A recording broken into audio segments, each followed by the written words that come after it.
Hello beautiful souls. எனக்கு இமெயில்லையா இருந்தாலும் கமெண்ட்ஸ்லையாக இருந்தாலும் ரொம்ப பெயினாக இருக்குது. ட்வின் வந்து என்னை கஷ்டப்படுத்துகிறாங்க, ட்வின் என்னை பிளாக் பண்ணிட்டாங்க, அவங்க வந்து என்னமோலாம் உங்களுக்கு கஷ்டத்தை கொடுக்குறாங்க, உங்களுக்கு பெயினாக இருக்குது, அதுலேருந்து எப்படி வெளியில் வரணும் அப்படின்னு கேட்குறீங்க. எகெயின் நீங்கள் உங்கள் ட்வின்னை டைரக்ட்லி லெட் கோ பண்ண முடியாது. உங்களுக்கு உங்கள் ட்வின்னை லெட் கோ பண்ணணுன்னா உங்களுக்குள்ளே இருக்கிற ப்ராப்ளம்ஸை தான் லெட் கோ பண்ணணும். நான் வந்து ரீசெண்ட்லி ஒரு வீடியோவில் சொல்லியிருக்கேன், நீங்கள் உங்கள் ட்வின் கிட்ட காட்டுற ஒவ்வொரு விஷயமும், உங்கள் ட்வின் உங்ககிட்ட மிரர் பண்ணுற ஒவ்வொரு விஷயமும் உங்கள் லைஃப்பில் வெளியில் நடந்துகிட்ருக்கிற விஷயம். அது வந்து உங்களுக்கு இனிஷியலி புரியாது.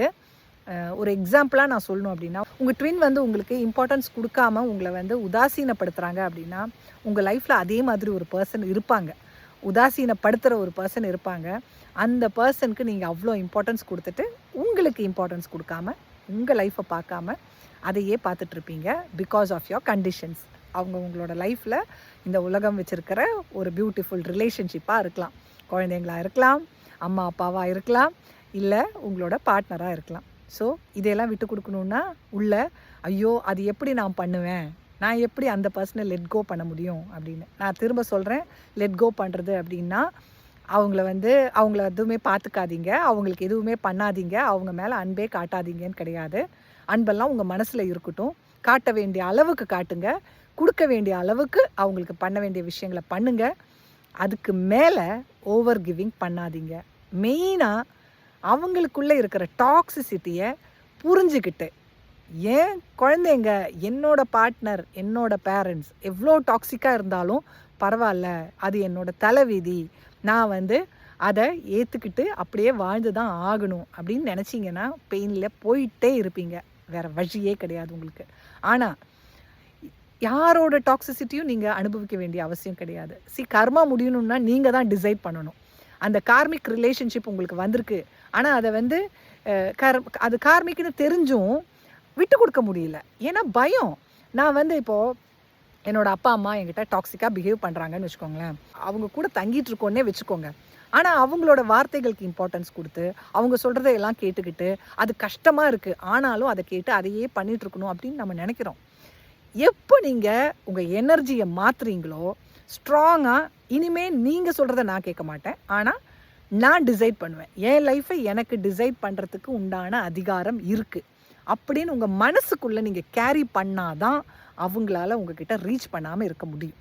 இல்லைனா அவங்க திரும்ப உங்களை டார்ச்சர் பண்ணிக்கிட்டே இருப்பாங்க. ஐயோ நான் என்ன பண்ணுறதுன்னு தோணும். ஸோ இது வந்து இந்த ஒரு ரிலேஷன்ஷிப்புக்குன்னு கிடையாது, எல்லா ரிலேஷன்ஷிப்லேயும். ஆனால் நீங்கள் மனசளவில் அந்த எனர்ஜியை விட்டு கொடுக்காம உங்களால் யாரையுமே லெட் கோ பண்ண முடியாது. அதே தான் பார்ட்னர்ஸ்கிட்டையும், ஹஸ்பண்ட் ஆர் ஒய்ஃப் கிட்ட உங்களுக்கு இருக்கிற மெயினான ப்ராப்ளம் அப்படிங்கிறது அட்டாச்மெண்ட். இந்த பர்சனை விட்டு கொடுத்து நான் என்ன பண்ண முடியும், என்னால் இந்த பர்சன் இல்லாமல் வாழ முடியாது, இல்லை அப்படின்னா எனக்கு குடும்பம் அப்படிங்கிற அந்த ஒரு விஷயம் எனக்கு நஷ்டமாயிடும், so I will lose that beautiful thing in my life அப்படிங்கிற பயம். கையில் இருக்கிறத விட்டு கொடுக்கறதுக்கு தயாரானால் தான் என்ன லைஃப்பில் இன்னும் பியூட்டிஃபுல்லாக இருக்குதுன்னு நம்மளால் பார்த்துக்க முடியும். அது வந்து உங்கள் ரிலேஷன்ஷிப்ஸுன்னு கிடையாது, உங்கள் ஜாபாக இருந்தாலும் ஃபைனான்ஸாக இருந்தாலும் எல்லாமே அப்படி தான். நீங்கள் அபண்டன்ஸை அட்ராக்ட் பண்ணணும், த ரைட் திங்கை நீங்கள் அட்ராக்ட் பண்ணணுன்னா இருக்கிறத விட்டு கொடுக்கறதுக்கு தயாராகணும். அதாவது கையில் இருக்கிறதையெல்லாம் விட்டு கொடுத்துட்டு யாரையாவது தேடி போங்கன்னு சொல்லலை. இருக்கிறது தப்பாக இருந்ததுன்னா விட்டு கொடுங்க, தப்பாக இருந்தாலும் பரவாயில்ல, எவ்வளோ கஷ்டமாக இருந்தாலும் பரவாயில்ல, நான் வந்து தாங்கிக்கிறேன் அப்படின்னு சொன்னால் எதுவுமே உங்களை விட்டு போகவும் போகாது, நல்லது உங்களை தேடி வரவும் வராது. ஸோ ட்வின்கிட்டேருந்து வர்ற பெயினை வந்து அவங்கக்கிட்டேருந்து வர்ற பெயின் அப்படின்னு மட்டும் நினச்சிக்கிட்டு அதிலையே ஃபோக்கஸ் பண்ணிக்கிட்டு அவங்கக்கிட்டேருந்து எப்படி தப்பிக்கலான்னு மட்டும் பார்த்துட்டு இருந்தீங்கன்னா இந்த ஜேர்னியில் நீங்கள் பெயினில் மட்டும்தான் இருப்பீங்க. கொஞ்ச நாள் கஷ்டப்பட்டு நீங்கள் எதுலையாவதெல்லாம் ஃபோக்கஸ் பண்ணி உங்களோட நான் சொன்ன மாதிரி நீங்கள் சோஷியல் மீடியாலாம் யூஸ் பண்ணி கொஞ்சம் மூவிஸ் பார்த்து ஃப்ரெண்ட்ஸ் கூட சுற்றி ஆஃபீஸ் ஒர்க் பண்ணி எதோ பண்ணி உங்களால் கொஞ்ச நாள் உங்களை வந்து அப்படி ஏனோ தானோன்னு தப்பிச்சு போக வைக்கலாமே ஒழிய கம்ப்ளீட்லி அதுலேருந்து நீங்கள் வெளில வர மாட்டீங்க. Because the toxic energy is inside you. நீங்கள் வந்து வெளியில் இருக்கிற பர்சன்கிட்ட தான் இது இருக்குது. எனக்கு வந்து சாதாரணமாக ஒரு மனுஷன்கிட்ட இந்த மாதிரி வராது, இவங்கக்கிட்ட மட்டும்தான் வந்துருச்சு அப்படின்னா அவங்களுக்கு தான் அந்த பிரச்சனை அப்படிங்கிற ஒரு எண்ணம் இருக்குது. நமக்கு எல்லாருக்குமே வந்து இந்த பர்சன் கிட்ட நமக்கு தான் தெரியாமல் ஒரு அட்ராக்ஷன் வந்துருச்சு, ஆனால் அவங்கள தான் குறை சொல்லுவோம். ஏன் தெரியுமா? இதுதான் நம்மளோட பேட்டர்னே. நமக்கு நம்ம ஃபேமிலியில் தப்பான ஒரு விஷயம் நடக்குதுன்னு யாராவது சுட்டி காட்டினாங்க அப்படின்னா அவங்க மேலே தான் நமக்கு கோவம் வரும். ஏன்னா அவ்வளோ அட்டாச்மெண்ட்டு. நம்மளோட ஹஸ்பண்ட் ஆர் ஒய்ஃபை வந்து யாரோ குறை சொல்லிட்டாங்க அப்படின்னா சொன்னவங்க மேலே தான் கோவம்.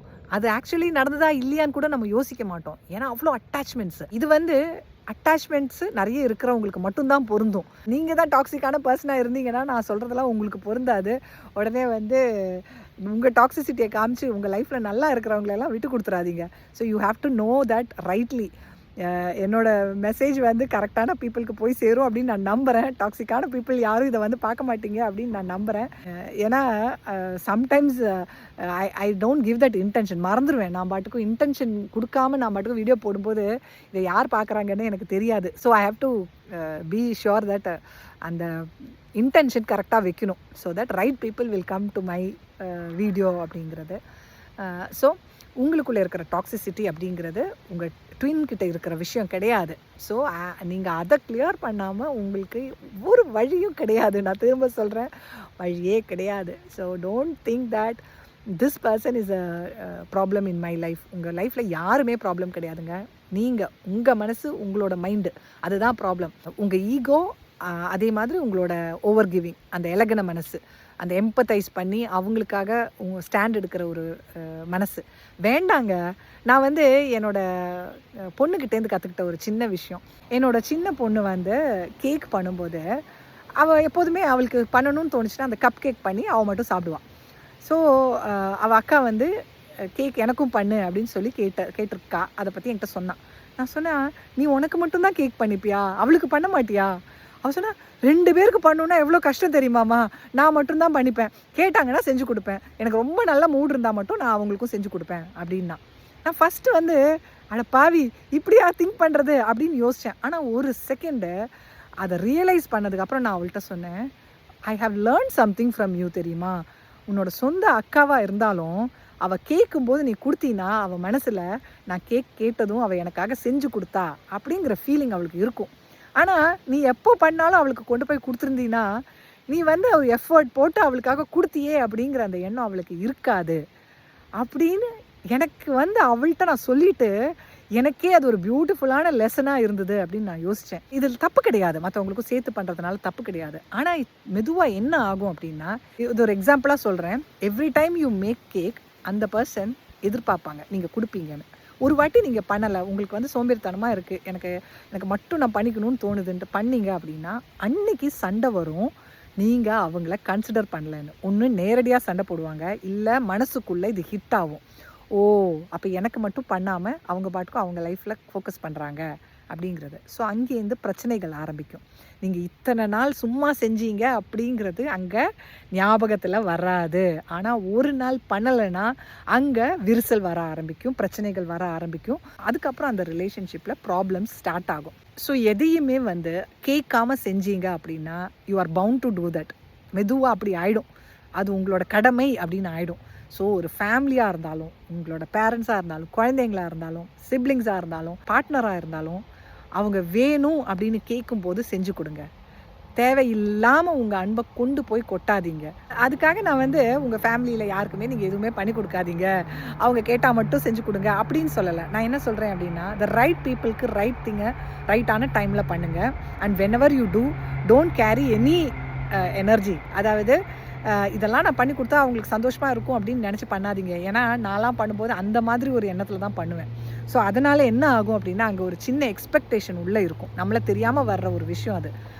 அந்த ஒரு எக்ஸ்பெக்டேஷன் என்னத்தை க்ரியேட் பண்ணுன்னா, நீங்கள் அவங்களுக்கு பண்ணீங்கன்னு கிடையாது, you are expecting something in return. So அந்த எனர்ஜி வந்து இட்ஸ் நாட் த ஃப்ரீயான அந்த கிவிங் எனர்ஜி கிடையாது. அங்கே எக்ஸ்பெக்டேஷன் வரும்போது எனர்ஜி டிஃப்ரெண்ட் ஆகிடுச்சு. நீங்கள் வந்து ஃப்ரீயாக செஞ்சதை அந்த பர்சன் ரியலைஸ் பண்ண மாட்டாங்க.